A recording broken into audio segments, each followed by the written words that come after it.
sayang kung di siya kasama.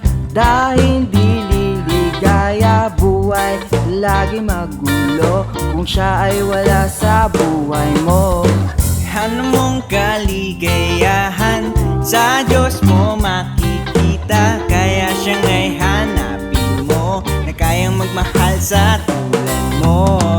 Walang kapantay, pag-ibig niya ay tunay, anak niya inalay, at kay Jesus ang kaligtasang tunay.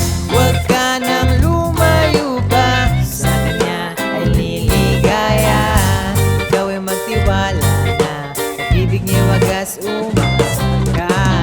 Kung nais makilala siyang higit sa nakikita, ikaw ay maniwala na ang alaga niya sa'yo dakila. La la la la la la, la la la la la la.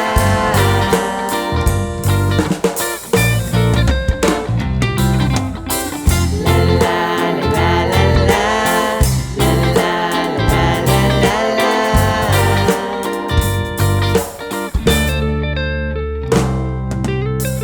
Huwag ka nang mag-alinlangan, dahil siya ang kailangan. Iisang takbuhan mo sa bawat bigati ng puso mo.